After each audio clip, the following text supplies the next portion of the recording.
2007.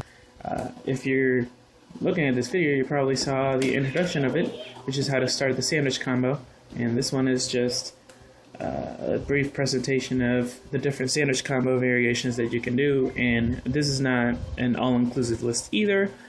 You can also find your own. The sandwich combo, like I said in the previous video, is basically the opponent's caught between you and the head. And so obviously the easiest one is normals into headbutt into normals into headbutt. Okay, so let me show you what that looks like. I failed at this. There we go. You can delay the headbutt a little bit to give you enough.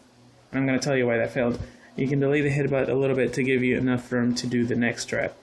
But the reason you need that room is because you need to dash in. If you notice, every time I keep moving in the chain, the opponent's going to keep moving up. Like, okay, he moved far enough for this to hit, but once I do this, it won't be far enough. So, well, the head hit, so it's not exactly the best. Let's see. That, okay, and then I have that doesn't hit anymore.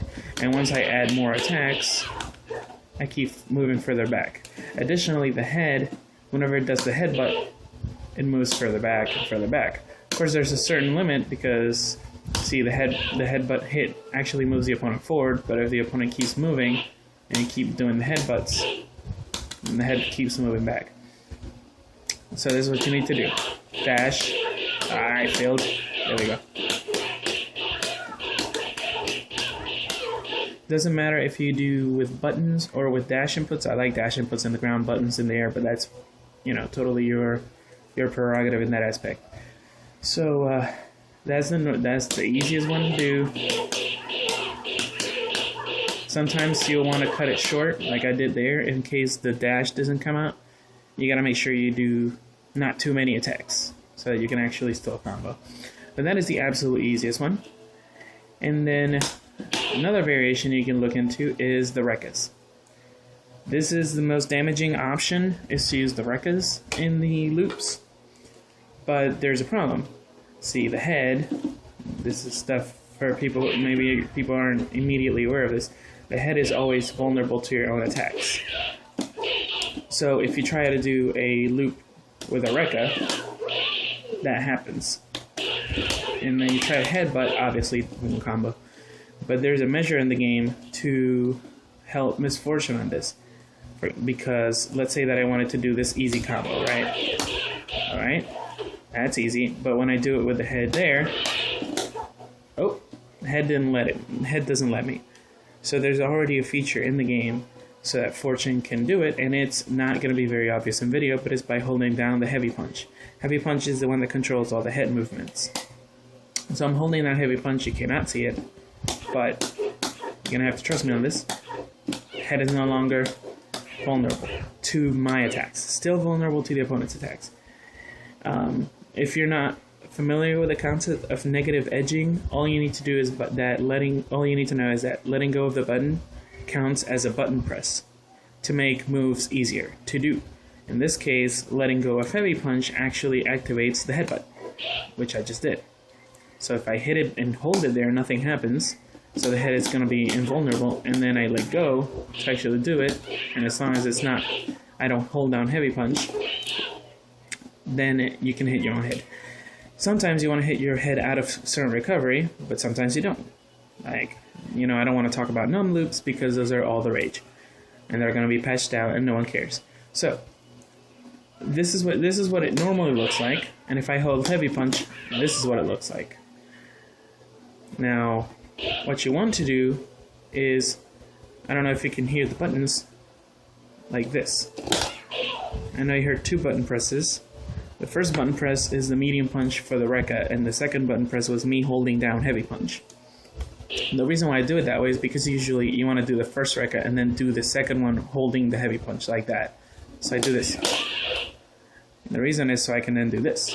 So it looks sort of like this. And although you can technically do the two rekkas and the headbutt without this method, you require this particular spacing that you see here, so that the head does not get hit by the second rekka. So if you don't want to, if you want to do it from this distance, you're kind of screwed otherwise. So this is how it's gonna look. You're gonna do normals, then rekka headbutt. The rekka headbutt is the one where you hold down the heavy punch and then let go in the end. So this is what it's gonna look like. Let me start a little further this way.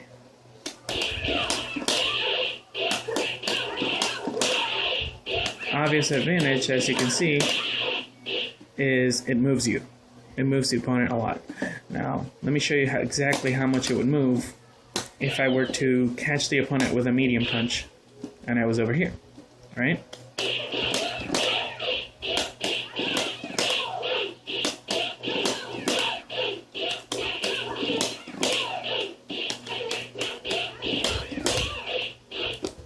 Okay, so I just moved literally half screen. So from mid screen, I can definitely get to the corner.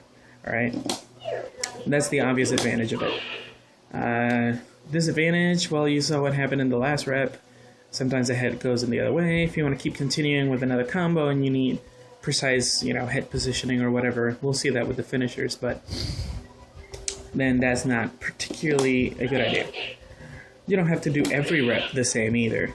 So if you want to do normals 1 rep, that's a different one. If you want to do normals 1 rep and then do, something like that, I don't know. It depends on the positioning. If you miss it, don't feel too bad. I'll show you why later. But on the finishers particularly, in case you're interested. Let's do the next possible version, okay? As you can see, if I were to do the rekka headbutt that I was doing earlier, you'll see that the head is actually not doing anything while I'm doing all this. It's just kind of staying there for a little bit, looking happy until it gets hit by the rekka. So let's put it to good use by doing a headbutt after the medium kick. Now you see me always starting these with medium punch, medium kick, because the head doesn't recover fast enough to do this next thing, okay? So I'm gonna do medium punch, medium kick, right?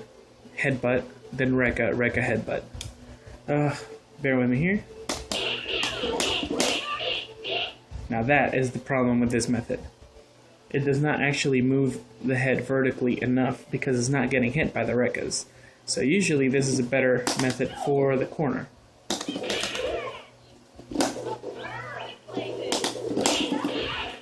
Okay, excellent.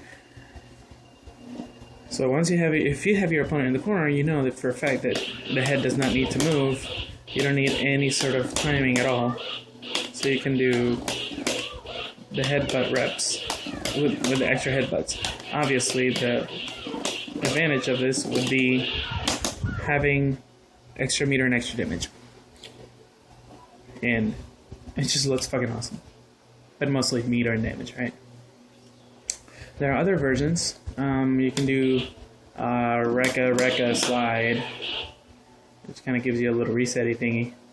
And if you by chance have to OTG, it doesn't OTG, but for parasol you can do this and reset. Or you can even do a low mix-up there. So you get a low throw mix-up regardless. Or even if you OTG, you can even do this and do it from there. So you have options. Now, things that you want to end it with, that is the purpose of the next video. And I'm going to teach you resets and ways to restart your sandwich combos to make them just uber annoying and awesome. Alright, peace.